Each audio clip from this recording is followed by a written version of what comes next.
The wind screamed outside the glass-paneled walls of my father's lakeside villa in Vermont, but even that roar felt hushed compared to the storm brewing in the dining room. For all the warmth the flickering fireplace tried to offer, the atmosphere around the mahogany table remained cold, tense. My younger brother Ryan sat across from me, flanked by my stepmother and our father, each of them wrapped in the kind of designer armor that money buys. "Congratulations, Ryan," my father said, his voice devoid of warmth. He slid a thick envelope across the polished oak table. "You've earned it." Inside that envelope, the deed to the villa, controlling interest in Harborcrest Holdings, the offshore accounts, everything. I sat frozen, 34 years old and feeling like I was 10 again, sitting at this same table with the same sense of not belonging, my palms pressed against the wool of my slacks. I said nothing. I didn't trust my voice not to shake. Ryan didn't look at me. His jaw was tight, eyes fixed on the envelope like it might vanish. My stepmother shifted in her seat, but didn't speak. Then my father turned toward me, expression flat. "And you, Caleb," he said with a sneer, "you've always been the dreamer. Too soft, too idealistic to make it in the real world." My stomach dropped. There were 4 people in the room: my father, Ryan, my stepmother, and the family attorney. But I felt completely alone. My father shoved a stack of papers toward the man in the suit. "Let's get this signed." "Dad," I said, my voice cracking despite my effort, "please don't." He rolled his eyes. "Spare me. You chose to leave. You wanted to find purpose, remember? You walked away from this family to run clinics overseas. For what? No money, no title, nothing to show for it. You never asked why I left," I whispered. "You never cared." "And I still don't," he snapped. "Ryan was here. Ryan stayed loyal." "He showed you what you wanted to see," I said, my voice calmer now. "But he lied to you." My father laughed, sharp, bitter. "That's jealousy talking." The attorney, Mr. Whitman, gray-haired and clearly uncomfortable, cleared his throat. "Actually," he said, voice measured, "before anyone signs, there's something you should hear." My father frowned. "What is it?" "There's a sealed amendment to the will," Whitman said. "It was added 6 years ago at the request of your late mother." My chest tightened. My grandmother. The only person who ever saw me for who I was. She used to say I had more strength in silence than most men had in shouting. "What amendment?" my father barked. Mr. Whitman opened a worn leather folder and pulled out a yellowed document. "This was filed during your mother's final notary appointment. Her instructions were clear. It was to remain sealed unless you attempted to disinherit Caleb." My father's face twitched. "That's ridiculous. She had no such authority." "She did," Whitman replied. "She retained 51% ownership in Harborcrest Holdings until the day she passed. You never contested it. Legally, she had every right." Ryan shifted in his seat.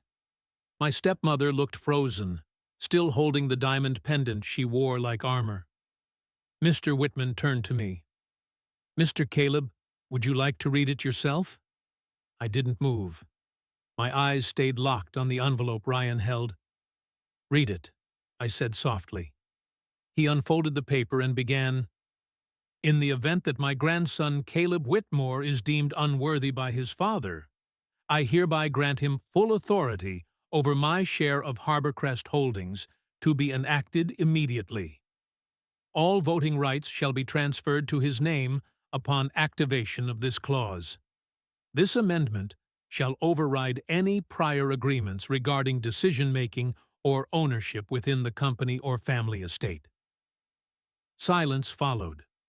Only the rain spoke now, its rhythm softening, as if even the storm paused to listen. "What the hell does that mean?" my father snapped. "It means," Mr. Whitman said, turning to me, "that you are now the majority shareholder. Nothing signed here today can override that." My father jumped to his feet. His chair screeched across the hardwood. "This is absurd. He doesn't even understand the business."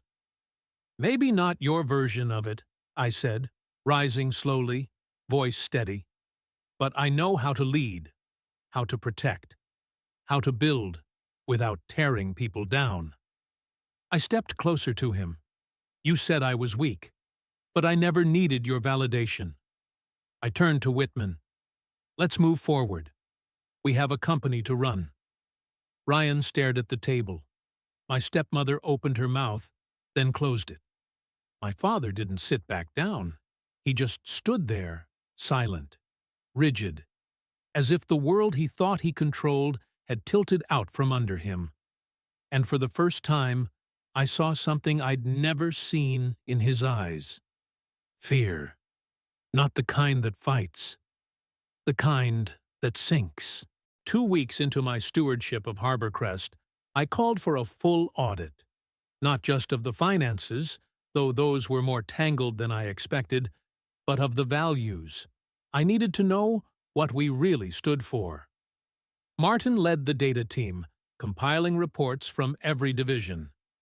Nina dove into internal communications. Harold worked through operations with a quiet intensity that reminded me of my grandmother's old phrase, "Measure twice, act once."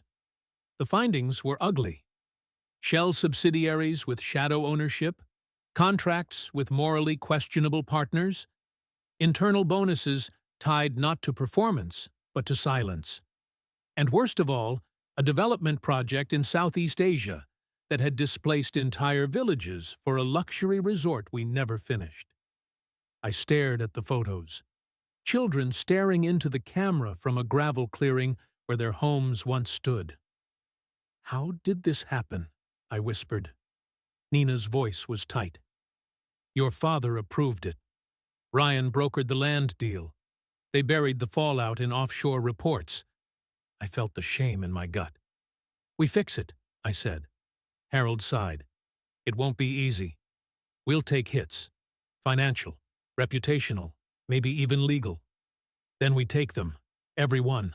We can't rebuild on rot." Martin looked at me with something like respect. "All right," he said. "Let's tear down what needs to go." And so began the hardest part of all. Telling the truth. The board meeting was brutal. Half the room still operated under my father's shadow, their loyalty tangled in old favors and buried secrets. When I presented the audit findings, the air turned electric with tension. One of the older directors, Wallace Greer, leaned forward, eyes sharp. "You expect us to take a hit on Q3 to fix mistakes from 6 years ago?" "No," I said calmly. "I expect us to stop pretending this company's success wasn't built on other people's suffering." Murmurs followed. "Caleb," another member said, "if we don't deliver growth, shareholders will revolt." "Then let them," I replied. "We're not a hedge fund. We're a holding company. And that means holding ourselves accountable first." After the meeting, Harold approached me near the elevator. "You made enemies in there," he said. "I wasn't trying to make friends." He smirked. "Good, because Greer's already plotting a vote of no confidence." I exhaled. "Then we'd better win some allies." Weeks passed in a blur of restructures and late-night calls. I met with displaced villagers via satellite conference, promising compensation and long-term community investment. We launched an independent inquiry into past contracts. I canceled projects that looked profitable, but failed the ethics test. The media caught wind. Headlines ranged from "Scandal at Harborcrest" to "Atonement in a Suit." Some praised us. Others accused us of posturing. At night, I returned to the villa, mine now, and walked the stone paths where my grandmother used to stroll with her cane, the lake wind catching her silver hair. One evening, I found a box of her letters in the attic, wrapped in linen and sealed with wax. Each one was addressed to me. The first letter read, "You won't be loved for this. Not right away. But I pray you'll find peace in doing what's right, not what's easy." I sat on the floor, the letter shaking in my hands. I wasn't sure I was strong enough, but she had been. So I would be too. Greer pushed his agenda fast. Within 10 days, a vote was scheduled to challenge my leadership. He underestimated one thing. I wasn't fighting alone. Harold quietly lobbied for support, and Nina assembled a digital presentation that laid bare Greer's own conflicts of interest. When the board convened, I walked in not with bluster, but clarity. "I'm not here to defend my right to be in this seat," I began. "I'm here to ask you to choose what kind of legacy Harborcrest leaves behind." I laid out a 10-year vision: sustainable investments, transparency, shared equity programs for employees, and ethical divestments. Some scoffed, some nodded. And then the vote came. The final tally: 7 for me, 4 against. The room was silent. Greer didn't speak. He just stood, adjusted his cufflinks, and walked out. We had won. But the real work had only just begun. After the vote, the energy inside Harborcrest shifted. Teams that had once avoided eye contact now leaned in. I launched open office hours where anyone, from interns to senior partners, could pitch ideas or raise concerns. Nina's analytics team uncovered dormant projects with untapped potential. We revived an abandoned housing initiative in the Midwest, reshaping it as an eco-conscious, mixed-income community. Harold called it Legacy with Teeth. One late evening, I watched the city from my office window. Lights flickered like possibilities. It struck me that power wasn't about control. It was about what you gave others permission to believe was possible. We weren't there yet, but we were on our way. A manila envelope arrived without a return address. Inside was a USB drive and a note that read, "If you think you've found all the skeletons, think again." The files revealed under-the-table deals signed during my father's final year, some of them involving current allies. I had a choice: bury it or burn bridges to rebuild better ones. I chose the latter. The fallout was immediate. One board member resigned. Another tried to smear me in the press. But the public, oddly, respected the move. Transparency was starting to pay off. One letter from my grandmother echoed in my mind. The truth always costs something, but lies demand everything. I slept easier that night than I had in months. Reform sounds noble, until it's time to implement it. Each department had its own battle. The construction wing resisted new environmental guidelines. Legal squirmed under the pressure of re-examining contracts, but progress demanded discomfort. I scheduled weekly check-ins with team leads, not to micromanage, but to listen. Nina facilitated anonymous reporting systems for whistleblowers. Harold restructured procurement to favor local vendors and ethical sources. And I returned to that attic box every Sunday. Each letter revealed more of my grandmother's regrets, her secret pushes against my father's unchecked ambition, and the legacy she wanted but never had the power to shape. She had passed me the torch, even if she didn't live to see it burn clean. The first real breakthrough came from an unlikely source: Delaney Shaw, a mid-tier analyst with a sharp tongue and sharper insight. She proposed a data-driven model that would forecast ethical risk in potential investments. It wasn't just good math, it was visionary. We fast-tracked the pilot. By quarter's end, it had already redirected 2 major decisions. Delaney earned a promotion, and I made a point to feature her at the next shareholder summit. People noticed. The narrative shifted. Harborcrest wasn't just cleaning up, It was evolving, but shadows still lurked. And I had the sense that the biggest test hadn't yet arrived. Harborcrest's past had been loud with ambition, but the future demanded a quieter kind of strength. We began an internal cultural audit, guided by a third-party ethics consortium. Some staff panicked, others welcomed the change like rain in a long drought. I spent hours talking to janitors, assistants, junior consultants, those who had always known the truth, but never had a place to speak it. One night, after a long day of listening and documenting, I sat at my desk and added a line to our mission statement. Legacy is measured by what survives our silence. It felt right, even if it wouldn't fit neatly on a brochure. The rain fell steady that morning, drumming softly on the roof of the old community center in Parkside. Inside, the room was warm, filled with a gathering of residents, local officials, and Harborcrest team members. Today was the launch of a new initiative, one that aimed to go beyond bricks and mortar and into the heart of what the community needed most: healing. I stood near the back, watching as voices rose in discussion and sometimes disagreement. It was messy, honest, and alive. This was not the sanitized corporate world I was used to. It was real. "Caleb," Maria's voice pulled me back. "You ready for this?"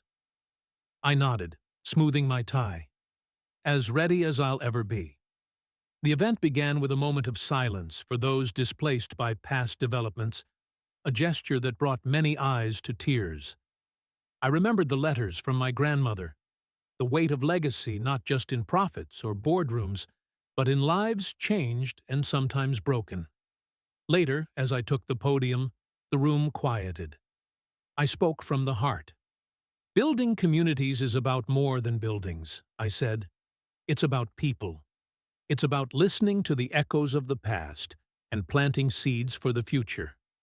Today, we start a new chapter, not just for Parkside, but for Harborcrest." The applause was genuine, but I knew better than to mistake it for certainty. Change was a slow process. Afterwards, I stepped outside. The rain had softened to a drizzle. The earth beneath was damp, fertile. I knelt, letting my fingers sink into the soil. It felt grounding, tangible proof of life and growth, despite the storms. In that moment, I thought about my grandmother's letters again.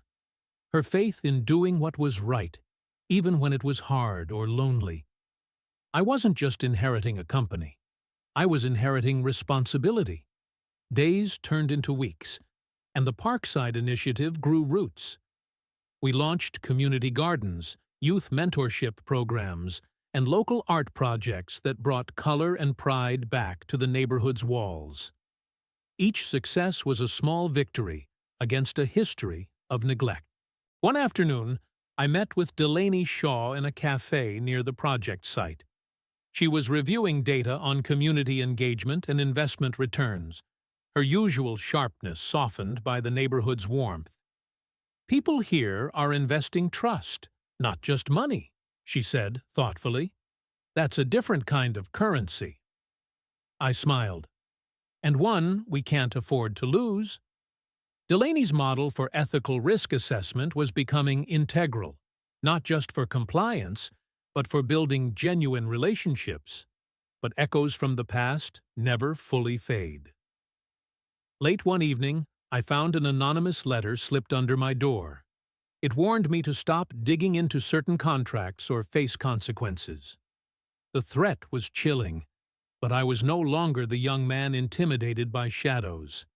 I folded the letter carefully and placed it in a locked drawer. Fear was part of the process, but it would never dictate my choices. The following months tested Harborcrest in ways I hadn't anticipated. A major investor pulled out, citing unstable leadership.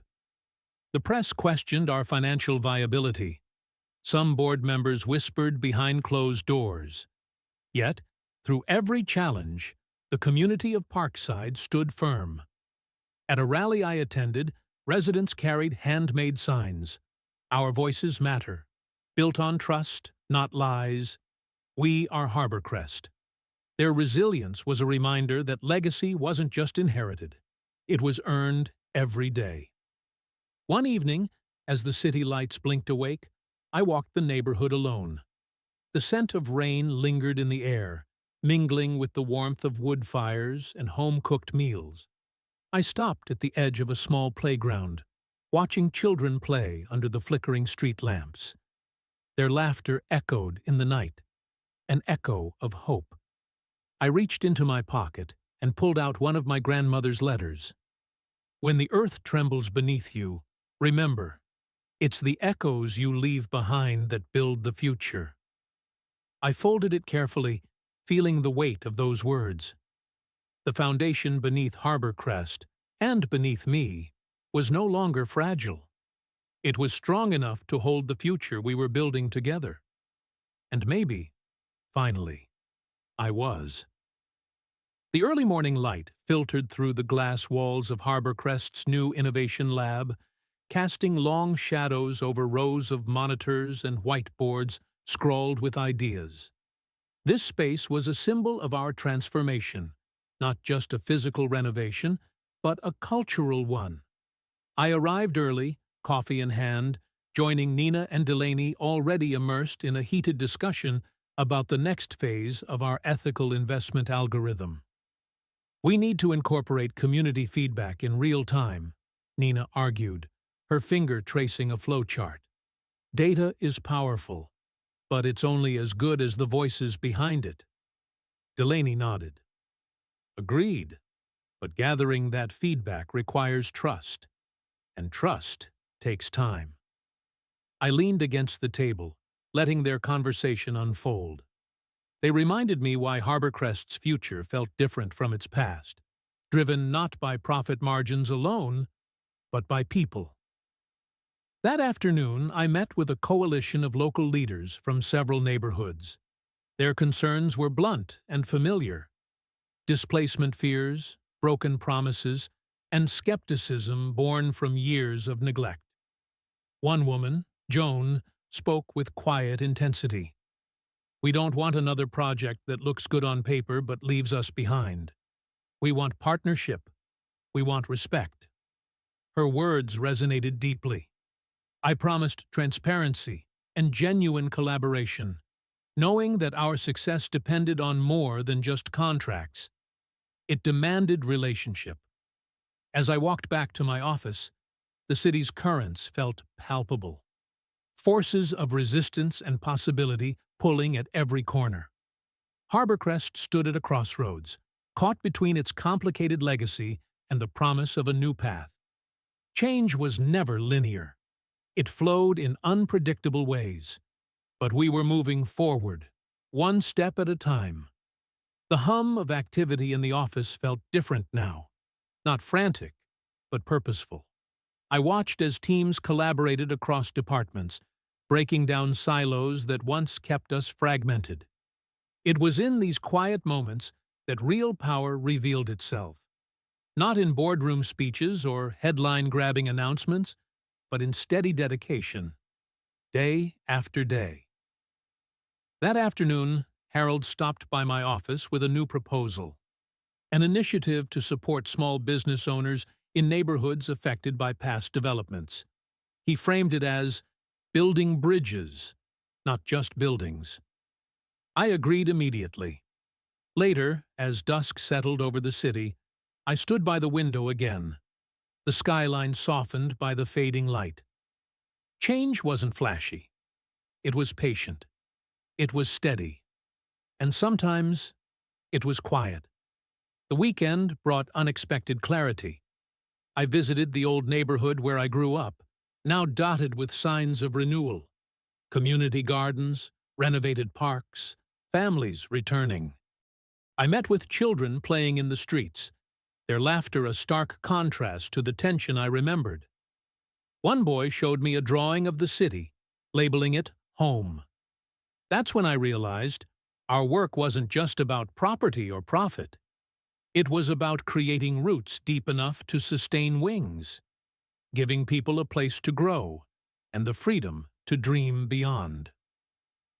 Back at the office, I shared this vision with Nina and Delaney. They smiled, understanding that legacy wasn't something you built alone. It was something you nurtured together. The changes we made started to ripple far beyond the walls of Harbor Crest. Local newspapers ran stories about new job programs, affordable housing projects, and partnerships with community leaders. People were talking, not just about the company, but about what it represented. During a town hall in one of the neighborhoods we'd invested in, I listened as residents shared their hopes and frustrations. It was raw and real, a reminder that no amount of spreadsheets could capture the human element of what we did.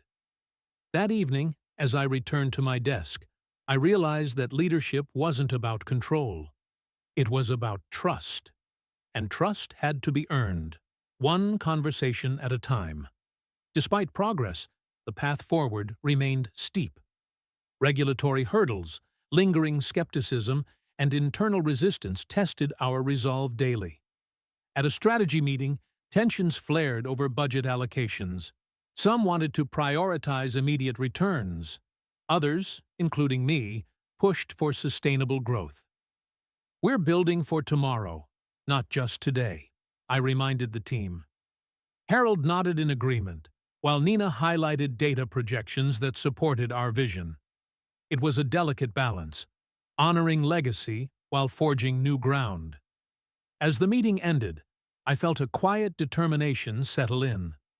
The work was far from over, but for the first time, I believed we were on the right path.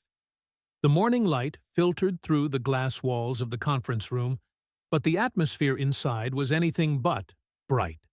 A critical decision loomed.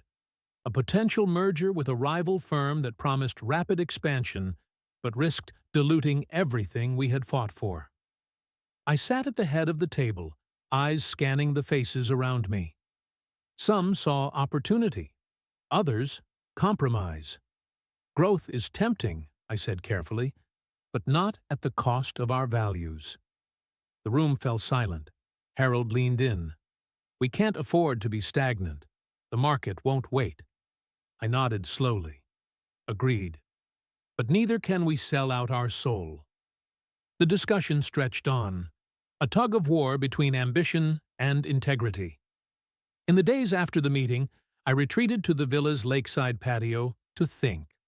The water was still, reflecting the sky's vast blue, a reminder that calm could exist amidst chaos. My grandmother's letters had taught me many things, but above all, patience. Leadership was not a sprint, but a marathon, paced by conviction and resilience. I sent a note to the board, proposing a phased approach to growth, one that aligned with our ethical framework and prioritized long-term impact. The response was cautious, but hopeful. Sometimes, the quietest voices carry the most weight. Wielding trust was slower than building towers. After the merger talks cooled, I focused on repairing frayed relationships within the company. Weekly town halls became a fixture, open forums where anyone could voice doubts or ideas without fear. One afternoon, a junior project manager named Marcus stood up and said, "I want to believe in what we're doing, but sometimes it feels like we're just talking." I met his gaze and replied, "Then, let's make sure our actions speak louder than words." We launched a community engagement pilot in a neglected neighborhood, involving local leaders in planning and hiring. The response was unexpectedly positive. Slowly, walls came down. Trust wasn't given. It was earned, piece by piece.